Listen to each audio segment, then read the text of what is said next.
ደስታዬ በእናንተ እንዲሆን ደስታዬ በእናንተ እንዲሆን እናንተም ደግሞ ደስታችሁ እንዲፈጸምላችሁ ይህንን ነግሬያችኋለሁ። ይህንን አምላካችን ጌታችን ኢየሱስ ክርስቶስ ለደቀ መዛሙርቱ ያስተማራቸው ቃል ነው። ደስታዬ በእናንተ እንዲሆን። አዎ እኔ ከእናንተ ውጭ ደስ የሚያሰኘኝ የምደሰትበት አንድም ነገር የለም። እኔም ደስታዬ በእናንተ እንዲፈጸም እናንተን እያየሁ ደስ እንዲለኝ ከእናንተ ጋር በደስታ እንዲኖር እናንተም በእኔ ደስ እንዲላችሁ ደስታችሁም እንዲፈጸምላችሁ ይህንን ነግሬያችኋለሁ ይላል። እንግዲህ ኃይለ ቃሉን ከኋላ ጀምረን ነው የምንመለከተው። እግዚአብሔር ወደዚህ ዓለም ልጁን ሲልክ ከፈጠረው ፍጥረት ሁሉ እጅግ በጣም አልቆ የሚወደው ምን ነበረ ስትሉ ሰው ብቻ ነበር። የፈጠረው ፍጥረት ሁሉ ደስ ይለዋል፣ የእሱ ፍጥረት ስለሆነ። እግዚአብሔር በፍጥረቱ አያፍርበትም፣ በፍጥረቱም አያፍርበትም። የማያፍርበትን ፍጥረት ነው የፈጠረው። የማያዝንበትን ፍጥረት ነው የፈጠረው። የሚጸጸትበትን ፍጥረት አልፈጠረም እግዚአብሔር። እንግዲህ ከኦሪት ዘፍጥረት ከምዕራፍ 1 ጀምሮ ስንመለከት ሁሉንም ነገር እግዚአብሔር መልካም እንደሆነ አየ፣ መልካም እንደሆነ አየ ይላል። ሁሉን ፍጥረት እየፈጠረ መልካም እንደሆነ አየ ነው የሚለው። እግዚአብሔር መልካም ሳይሆን ሳይታይ ያውቀዋል። እንግዲህ ያን ሁሉ ፍጥረት ፈጥሮ ሁሉንም መልካም እንደሆነ አየ አለ። ሁሉን ፈጠረ። የመጨረሻው ፍጥረት ግን በምሳሌው የተፈጠረ ፍጥረት ነው። ባሪያው በምሳሌው ሲባል እንግዲህ ስጋ ለእግዚአብሔር ምሳሌ እንደማይሆን የታወቀ ነው። ለምን ከተባለ ፈራሽ ነው፣ በስባሽ ነው፣ ሟሽ ነው። ኃጢአት የሚስማማው ነው። ረሃብ ይስማማዋል፣ ጥም ይስማማዋል፣ በሽታ ይስማማዋል፣ ድካም ይስማማዋል። በቃ መዋቲ ነው። እግዚአብሔር ደግሞ መዋቲ አይደለም።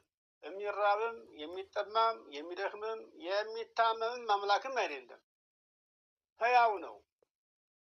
በሰው ዘንድ ያለው ሁሉ በዚህ ዓለም ለስጋ የሚስማማው ሁሉ ለእግዚአብሔር የማይስማማ ነው እና በምስሉ በአምሳሉ የፈጠረው ሰው እንደ እግዚአብሔር የማትፈርስ የማትበሰብስ የማትሞት የማትታይ ረቂቅ ነፍስ እሷን ነው እግዚአብሔር እንፍጠር ብሎ የተናገረው። እንግዲህ ቅዱስ ቄርሎስ ሃይማኖተ አበው ምዕራፍ 71 ቁጥር 25 ነው ቁጥር 23 ጀምረን ስንመለከት ይህንን ይላል። እግዚአብሔር ሰውን እንፍጠር ሲል ስለ ውሳጣዊ ሰውነታችን እንጂ ስለ አፍአዊ ስጋችን አይደለም። አፍአዊ ስጋችንማ ይፈርሳል፣ ይበሰብሳል፣ ድካም ይስማማዋል። እግዚአብሔር ሰውን እንፍጠር ብሎ የተነሳ ያለበት ስለ ውሳጣዊ ሰውነታችን ነው።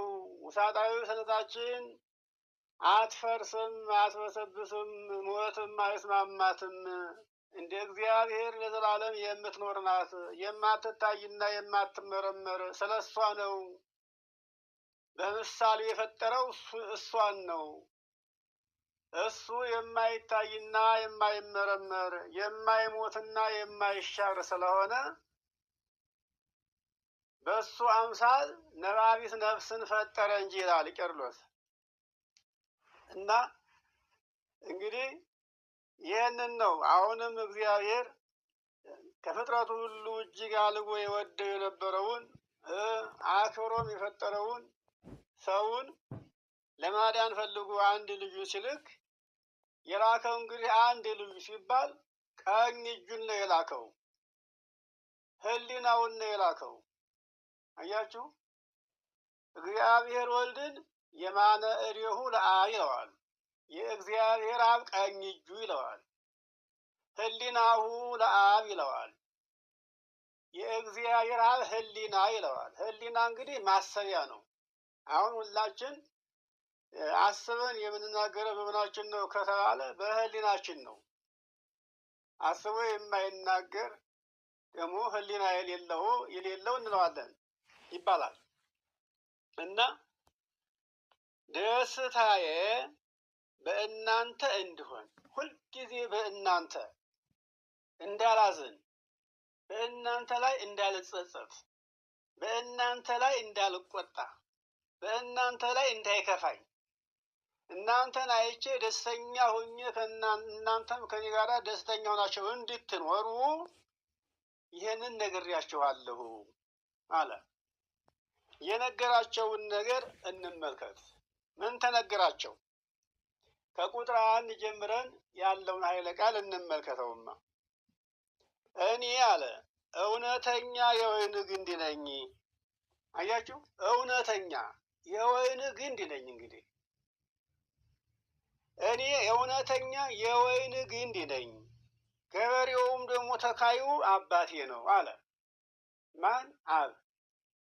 የወይን ግንድ ነኝ፣ ወይን ነኝ አለ። የወይን ግንድ ነኝ፣ ተካዩ ደግሞ የተከለውም አባቴ ነው አለ። እንግዲህ ያስገኘው አብ እንደሆነ እየተናገረ ነው።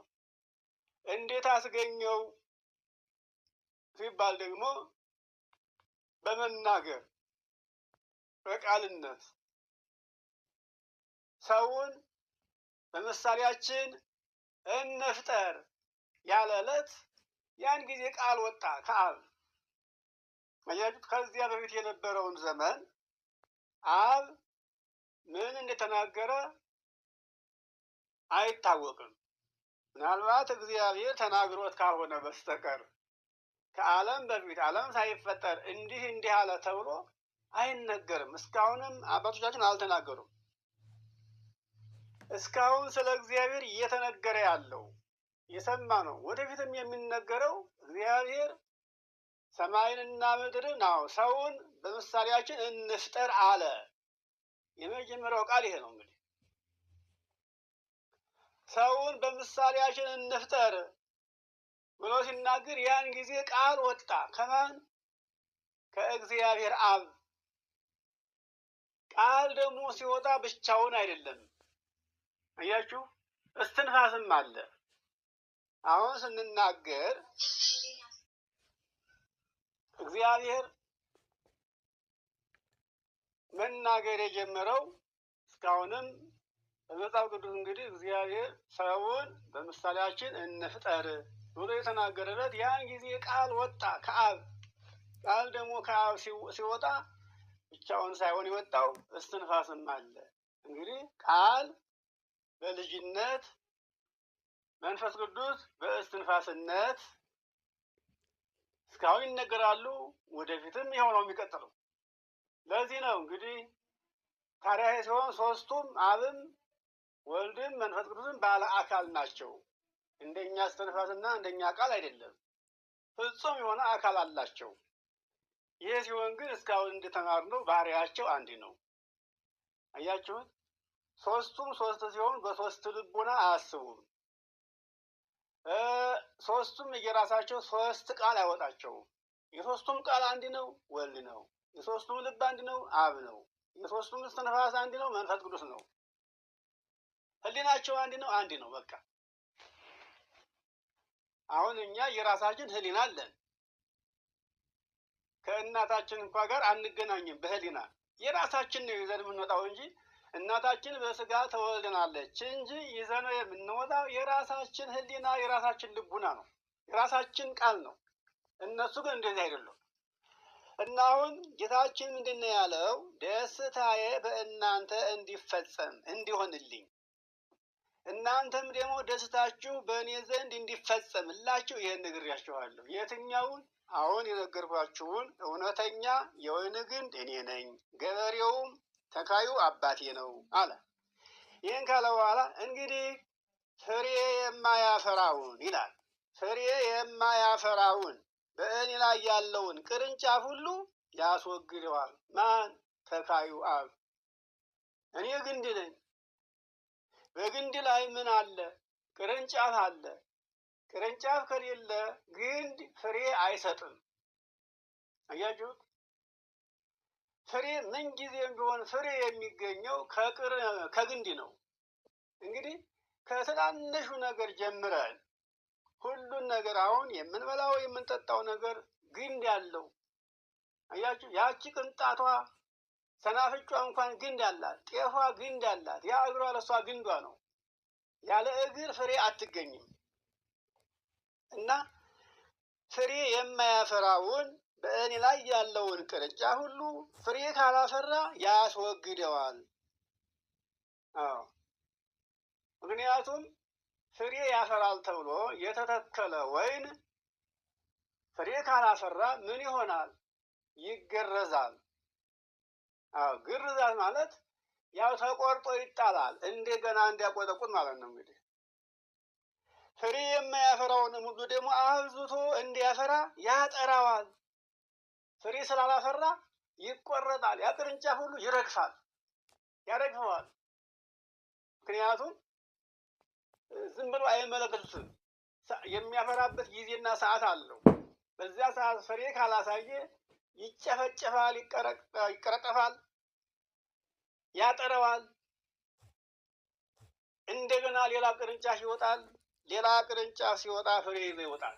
ስለዚህ እናንተ በእኔ ላይ ሆናችሁ፣ እኔ ግንዱ ነኝ፣ እናንተ ቅርንጫፍ ሆናችሁ ፍሬ የማታፈሩ ብትሆኑ አባቴ ያስወግደዋል።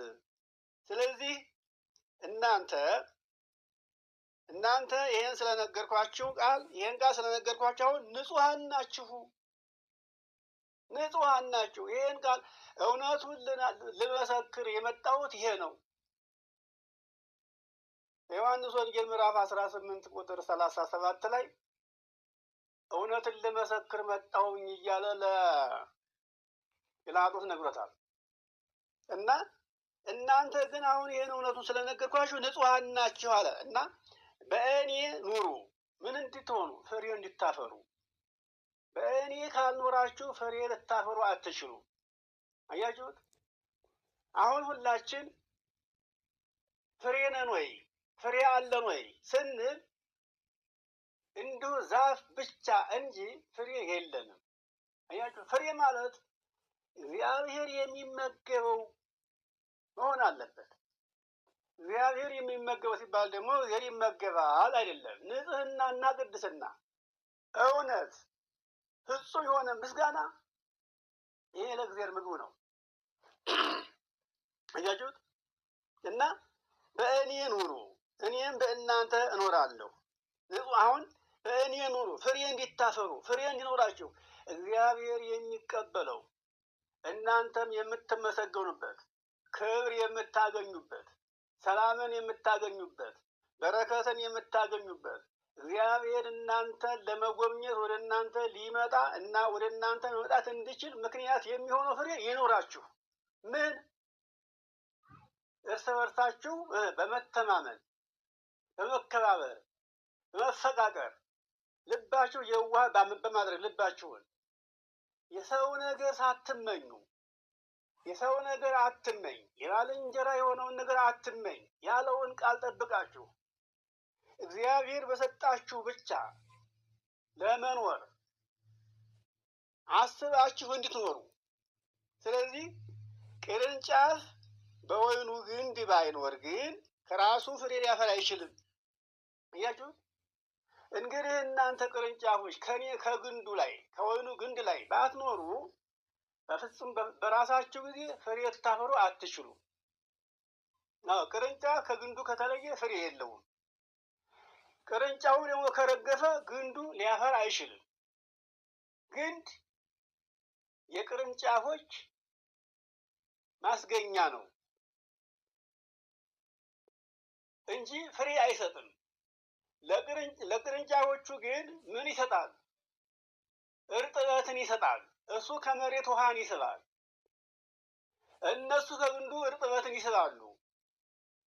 ከግንዱ ባገኙት እርጥበት ይለመልማሉ፣ አበባን ያሳያሉ፣ ፍሬን ያንጠለጥላሉ።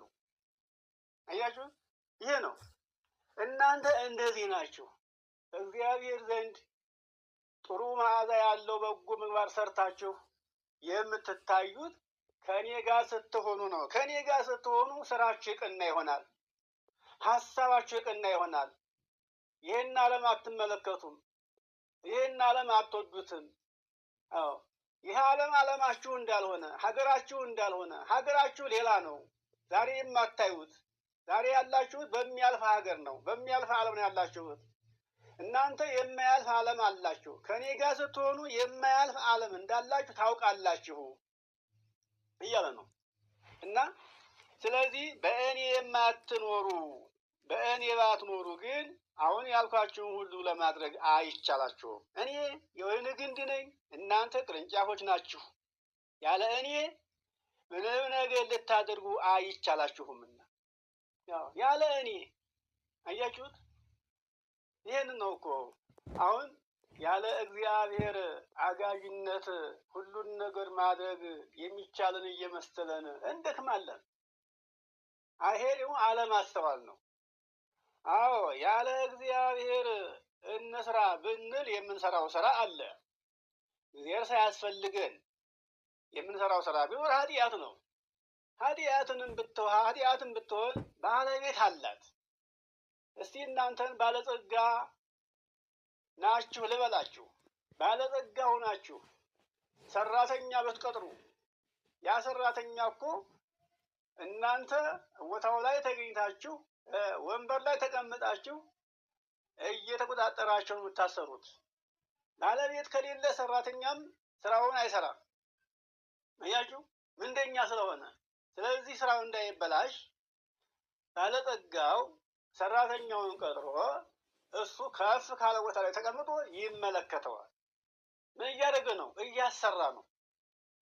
ስለዚህ እናንተም ከኔ ጋር ካልሆናችሁ መልካሙን ፍሬ ለዘላለም ሕይወት የምታገኙበትን መንግስቱን የምትወርሱበትን የእግዚአብሔር ልጆች ለመባል የሚያበቃችሁን ስራ ያለ እኔ አትሰሩም።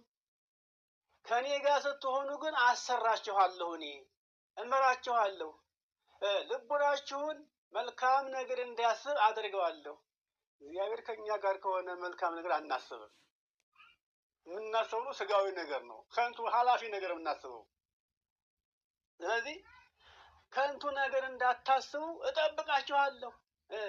ውስጣችሁ አምላካችሁን እግዚአብሔር እንዲፈራ አድርጋችኋለሁ። ከኔ ጋር ያልሆነ ልቡ ይደነድናል፣ ፈጣሪውንም አያስብም። የሚያስበው ከንቱ ነገር ነው። ከንቱ ነገር ይመለከታል፣ ከንቱ ነገር ይመኛል። የተመኘ ሁሉ ይፈጸምለታል። በኋላ ግን መጨረሻው አሳዛኝ ይሆናል እያለ እየመከራችሁ ነው ያለው። ስለዚህ በእኔ የኖራችሁ እንደሆነ ቃሌን ትሰማላችሁ። በእኔ የምትኖሩ ቃሎችን ትሰማላችሁ። ይኸውም እኔም በእናንተ ቃሎች የምነግራችሁ አሁን የነገርካችሁ ቃሌ በእናንተ ቢኖር፣ አያችሁ፣ የምነግራችሁ አሁን በጆሮአችሁ ያሰማኋችሁ ቃሌ በእናንተ ቢኖር አለ። ቃሌ በእናንተ ቢኖር የምትወዱን ታገኛላችሁ። አያችሁ፣ አሁን የምንወዱ እናገኛለን። ተመልከቱ፣ አሁን የምንፈልገው ነገር አናገኝም እኮ። ቃሌ የነገርኳችሁ በጆሮአችሁ ያሰማኋችሁ ቃሌ በእናንተ ዘንድ ቢኖር የምትወዱትን ሁሉ ታገኛላችሁ። ለምኑ ይፈጸምላችኋል። ይኸውላችሁ እግዚአብሔር የማይሆነውን ነገር አልተናገረም፣ የማይሆን ነገርም አይናገርም።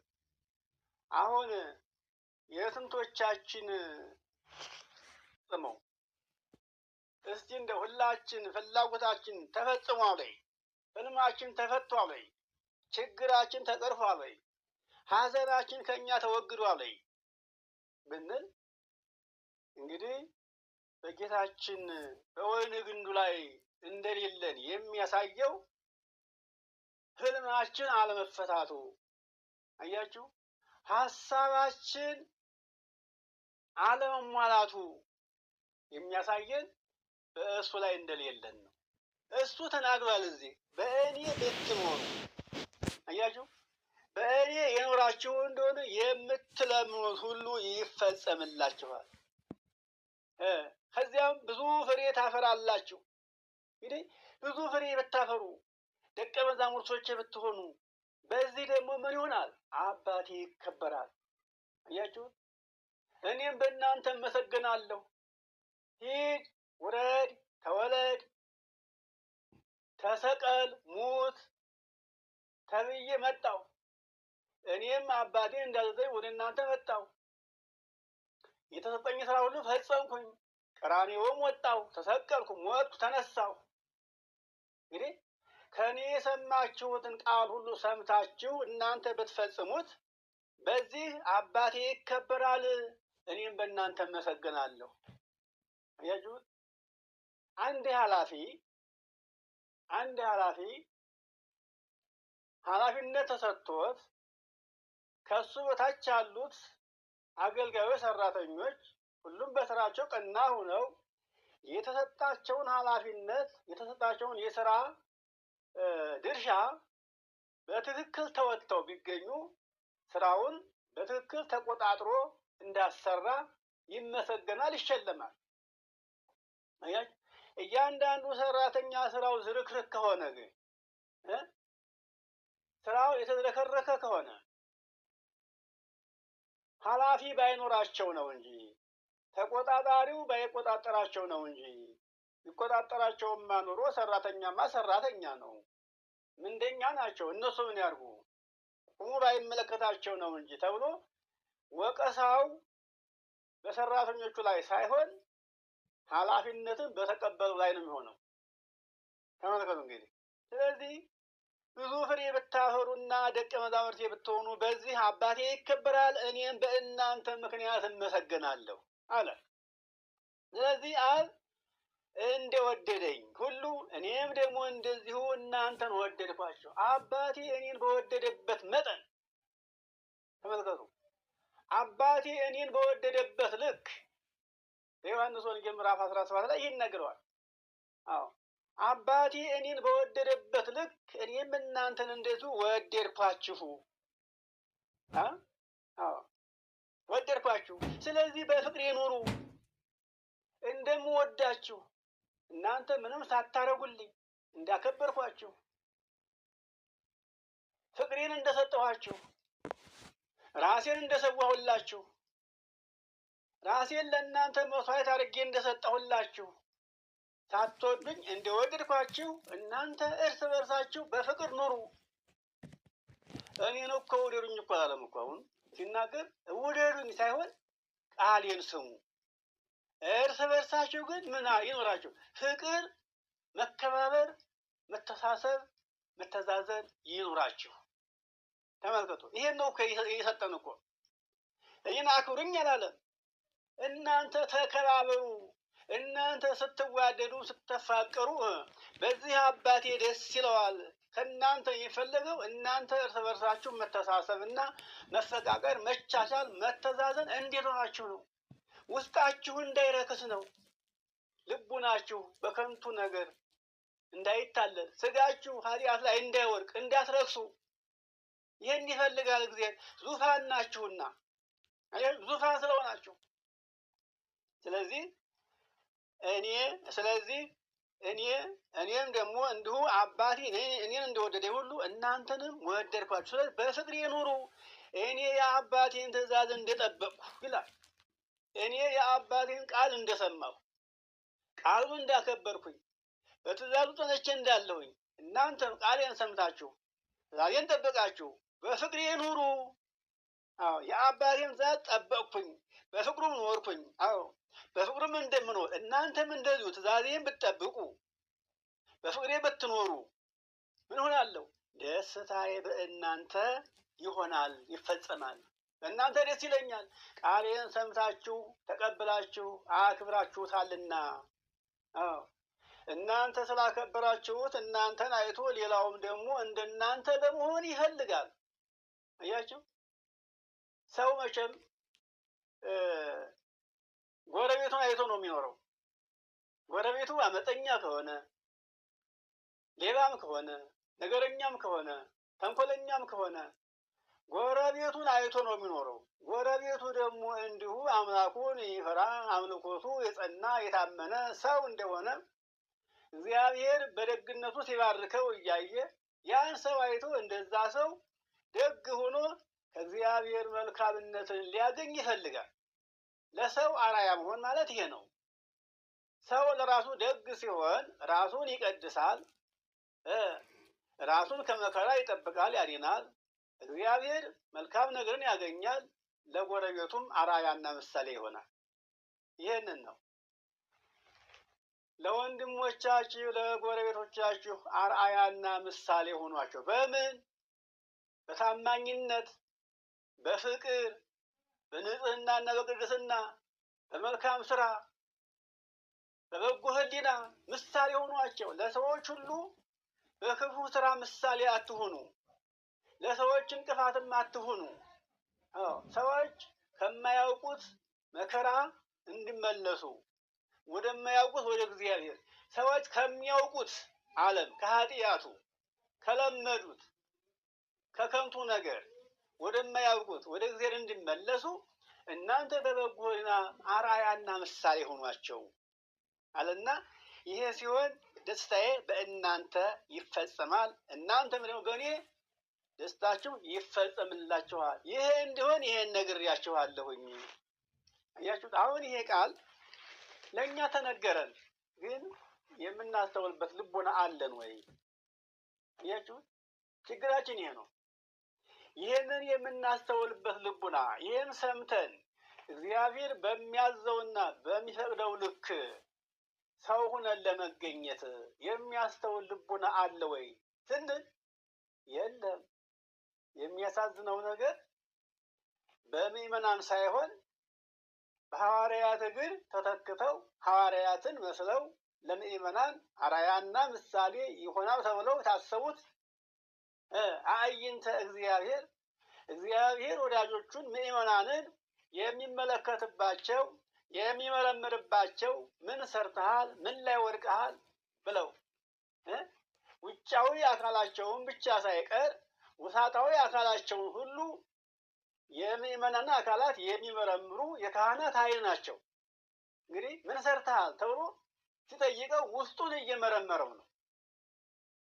ሰርቆ ከሆነ፣ ገሎ ከሆነ፣ ሰብሮ ከሆነ፣ አመንዝሮ ከሆነ ንስሐ አባት ነው፣ እረኛ ነው፣ ያ ተጠባቂ መንጋ ነው። ይጠይቀዋል። የዋልክበትን ዛሬ ንገረኝ ይለዋል። ያም ይናገራል አምላኩን ሳይፈራ። ያን ጊዜ ካህኑ ሲጠይቅ፣ ምዕመኑ ሲናገር፣ ካህኑ የሰውየውን ውሳጣዊ ሕሊና እያወቀ ነው፣ በዓይኑ እያየው ነው። ያን ጊዜ ወዲያው ያጥበዋል። በምን? በንስሐ። ስለዚህ እነዚህ እንኳን ማለት ነው እነዚህ እንኳን ይህን ቃል ለምዕመናን እየፈተፈቱ እያወረሱ ለራሳቸው ተርበዋል።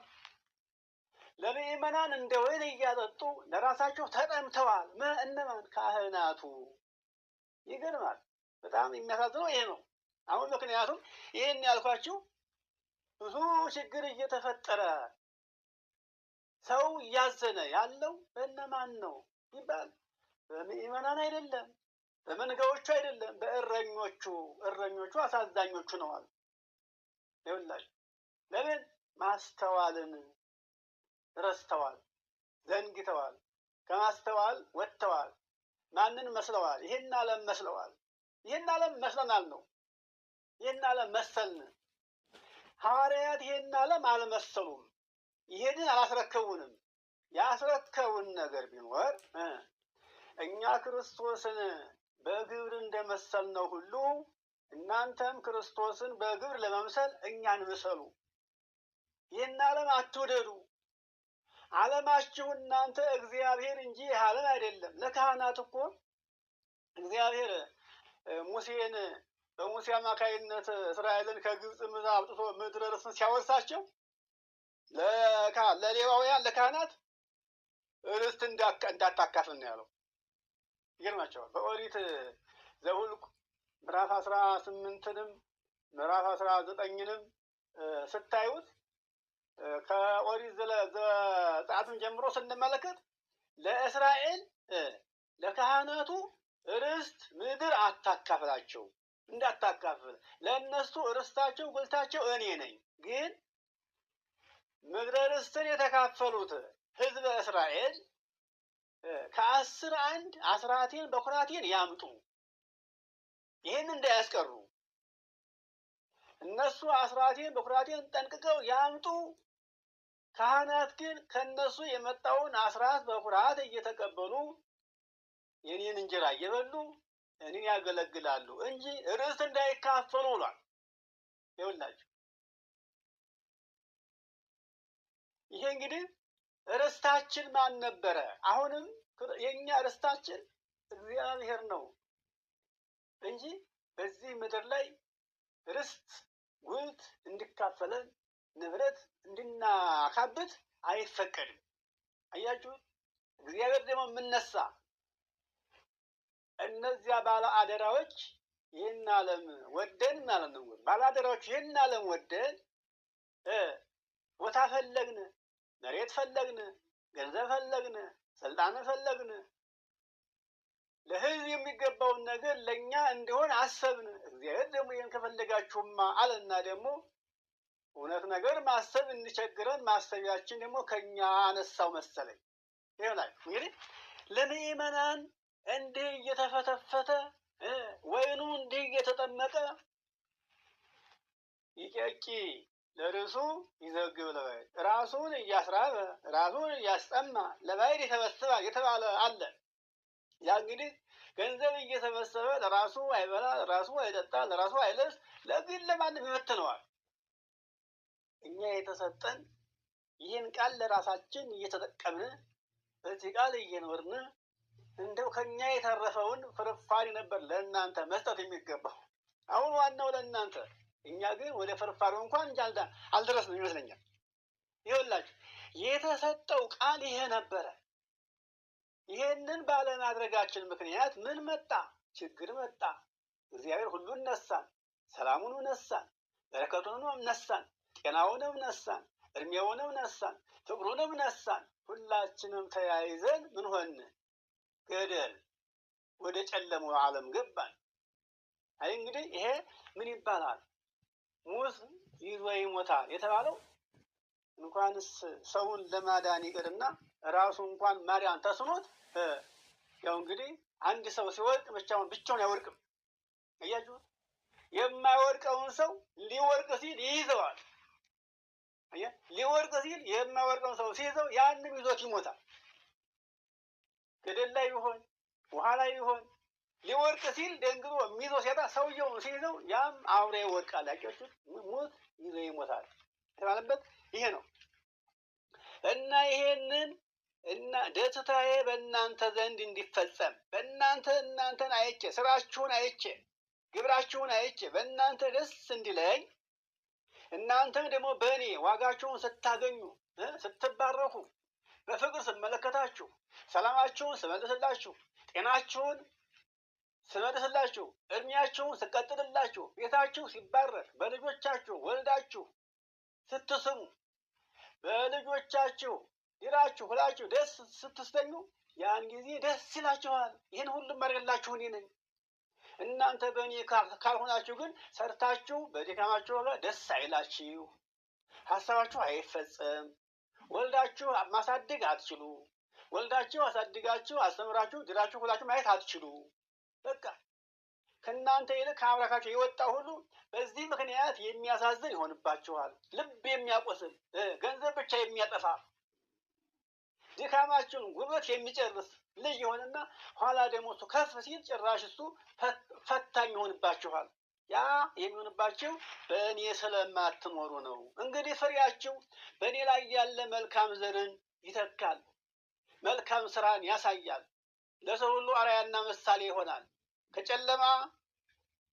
ከጨለማ ወደ ብርሃን ሰዎችን መመለስ የሚቻለው ሆኖ ሳለ እንኳን ሰዎችን ከጨለማ ወደ ብርሃን ሊመልስ ይቅርና እራሱም ወደ ጨለማው፣ ወደ መከራው፣ ወደ ፈተናው፣ ወደ ኃጢአቱ፣ ወደ ውድቀቱ፣ ወደ ድህነቱ፣ ወደ ስደቱ ይገባል።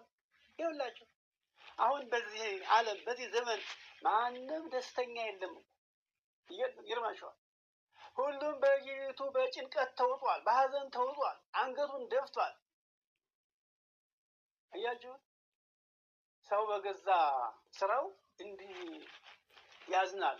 እኛ ደስተኛ ሆነን ልንኖር እንደ መላእክት ሆነን ልንኖር የታደልን ፍጥረት ሆነን ነበረ እና ይህ አልሆነም።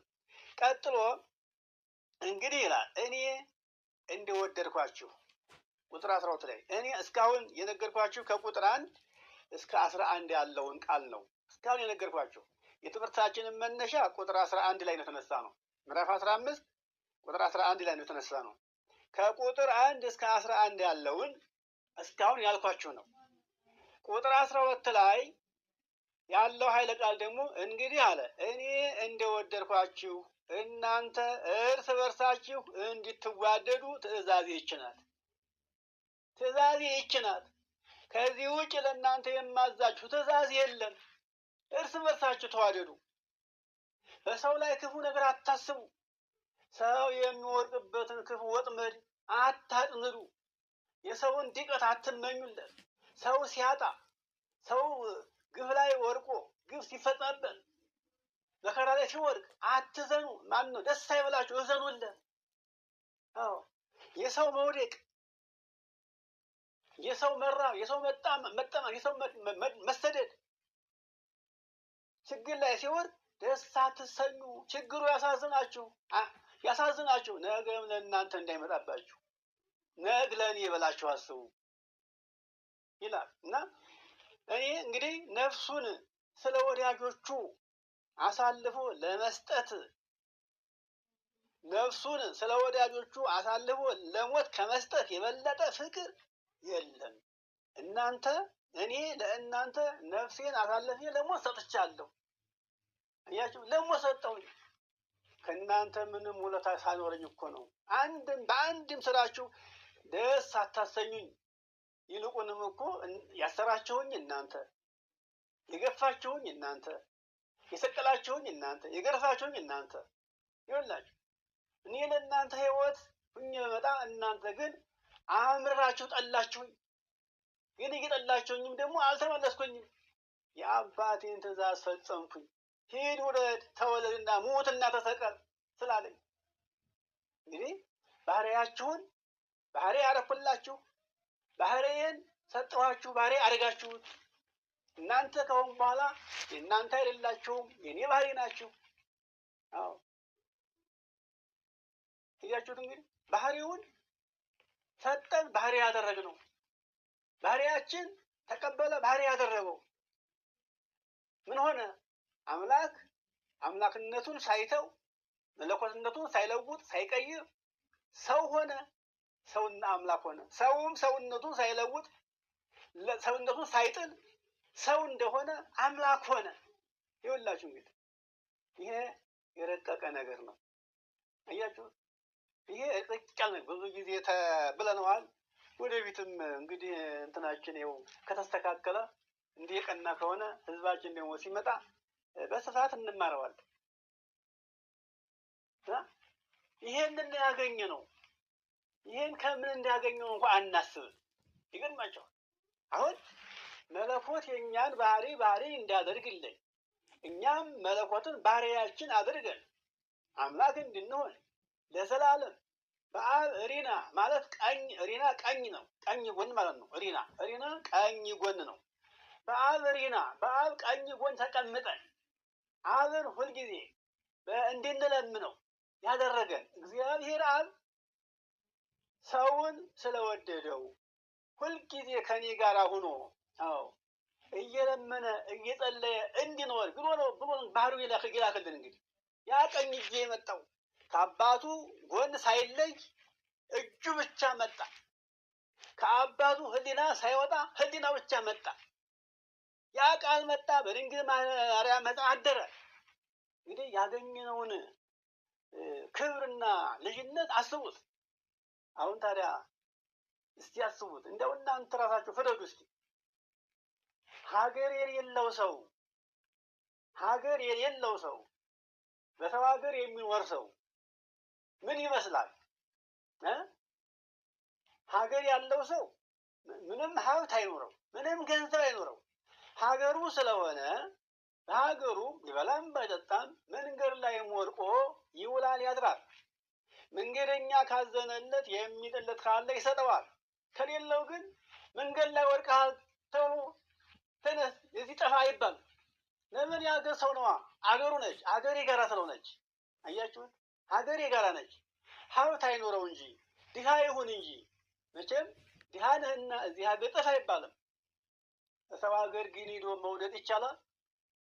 እንግዲህ ለእኔ አይመስለኝም። መቼም ባላውቀውም የሀገሩ ተወላጅ የሀገሩ ዜጋ ያልሆነ ሰው ምንም ሳይኖረው ሰው ሀገር ላይ ሄዶ መንገድ ላይ ወድቆ መቼም እንደፈለገው ሊኖር አይችልም ይመስለኛል። እንግዲህ ይሄ የኔ ነው። የማላውቀውን ሀገር መቼም በልበ ሙሉነት ለመናገር አልችልም። በእርግጥ የውጭን ዓለም የሚያውቁ ሰው ሊናገር ይችላል። በሀሳቤ ግን የሰው ሀገር ነው። ነፃነትም የለውም። እያችሁ አንደኛ ስደተኛ ነው፣ ሁለተኛ ባሪያ ነው። በባርነት ይገዛል እንጂ በባላባትነት አይጠራም። ሀገር ያለው የፈለገው ድሃ ይሁን ባላባት ነው። ሀገር አለዋ። እያችሁት አሁን ይሄንን ሀገር ያቀናችልን ማነች? ይህ እኮ በኋላ የምንኖርሰው ሀገር እኮ ነው። አሁን ይሄ ኃላፊ ሀገር ነው ያለንበት። ዓለም ኃላፊ ሀገር፣ ጠፊ ሀገር ናት። ይህንን የማያልፈውን ሀገር ያቀናችልን ማነች ሲባል ማንም ሰው እኮ ያስበው የሚገርማቸው። አያችሁት የሰው ልጅ ምን ያህል እንደጠፋ።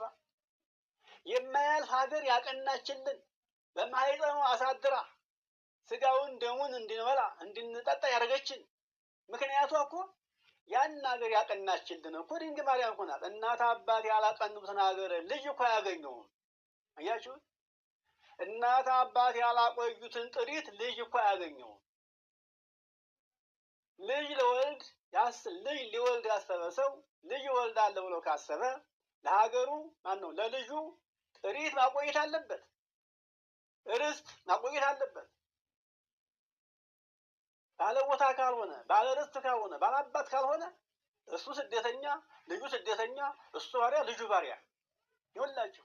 አሁን ባሪያዎች ሆነን እንዳንቀር ርስት ጉልት ሀገር ያቀናችልን። እንግዲህ ይሄ በኋላ የምንወርሰው ዓለም ክርስቶስ ነው፣ ሌላ አይደለም። ክርስቶስ ሌላም አይደለም። የምንወርሰውም ሌላ ዓለም አይደለም። የምንወርሰው ክርስቶስን ነው።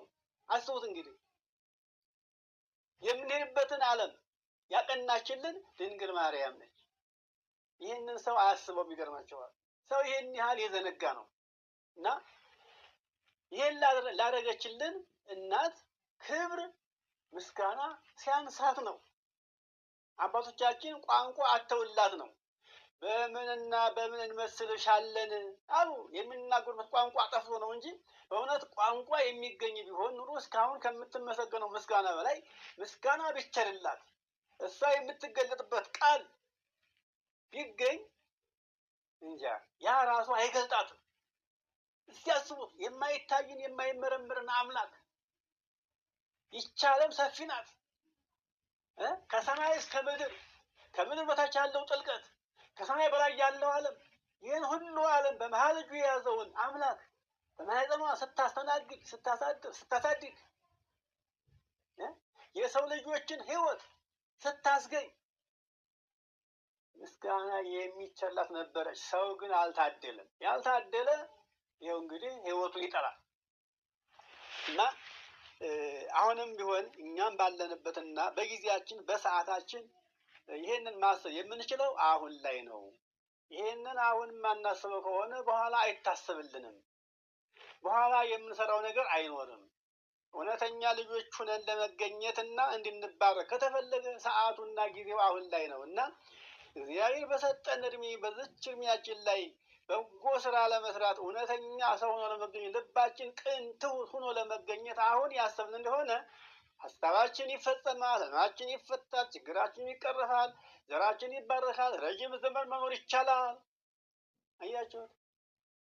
ፍላጎታችን ትዳር ከሆነ ትዳሩ ይገኛል፣ ልጅ ከሆነ ልጅ ይመጣል። ለዚያውም የተባረከ እንደ ይስሐቅ ያለ እንደ ያዕቆብ ያለ ይኸውላችሁ እንደ ዘካርያስ እንደ ዮሐንስ ያለ ልጅ ይመጣል። ሰው ደግ ሳይሆን ደግ ልጅ መውለድ አይቻልም። ይኸው አሁን ልዩ ሁሉ በየቤት ውስጥ ታዩት ለእናት ለአባቱ አመለኛ፣ አመፀኛ፣ ክፉ፣ ተንኮለኛ የሆነው የወላጆች ሕጸጽ ነው። ከልጆች ላይ ደርሶ ክፋት አይመጣም። አያችሁ፣ ለዚያ ነው ይሄ እንዳይሆን ነገ አገር ገብተን ትዳር ይዘን ልጅ ወልደን ደስ እንዲለን ብሎ ማሰብ አሁን ላይ እናንተ ልጆች ልጆች የማን ልጆች? የእግዚአብሔር ፍጹማን የሆናችሁ ልጆች ሆናችሁ ስትገኙ እግዚአብሔር መንገዳችሁን ሰላም ያደርገዋል፣ ጨለማውን ብርሃን ያደርገዋል፣ አውሬውን ሁሉ ያስገዛላችኋል፣ የምትፈሩትን ሁሉ ያርቅላችኋል። ጨካኝ የነበሩት ሁሉ ለእናንተ ገሮች ይሆናሉ። ሰዎችን ያገርምላችኋል። እንኳን ሰውን አራዊቱን ያገርማል እግዚአብሔር። ሰዎች ሲታዘዙት እባቡ ጊንጡ እንዳይነክሳቸው፣ አንበሳው ነብሩ እንዳይበላቸው ያደርግላቸዋል እግዚአብሔር እና ስለዚህ እንግዲህ ደስታዬ በእናንተ ፍጹም የሆነ እንዲሆን እናንተ ቃሌን ሰምታችሁ እንድትኖሩ እናንተም በእኔ ደስ እንዲላችሁ እንዲባርካችሁ ይሄን ነግሬያችኋለሁ። ይሄን ቃል ሰምታችሁ ግን ስራ ላይ የሚታውሉት አሳስባችኋለሁ እያለ ያስተማረን የመከረን ያስተማረን አምላካችን እግዚአብሔር ክብርና ምስጋና ይግባው። እኛም ደግሞ ይሄን ቃል ሰምተን ለመጠቀም ያብቃን። መቼም ይሄን ቃል ያልሰማንበት ጊዜና ሰዓት የለም፣ ግን ሰምቶ ስራ ላይ ለማዋል ነው የተቸገረው እንጂ ሰው ልጅ ያልሰማንበት ጊዜ የለም። አሁንም ይሄንን ለማስተዋል የሰማነውን ቃል የምናሰላስል ከሆነ ነገ ደግሞ እግዚአብሔር አንድ እርምጃ አንድ ስንዝር አይምሯችን ሰፋ እያደረገልን ልቡናችን ተመልሶ ማስተዋል እንዲኖረን ያደርገናል እና እግዚአብሔር አምላካችን ይህን ሰምተን ለቃሉ ተገዥ ሆነን እንድንገኝ ፈቃዱ ይሁንልን።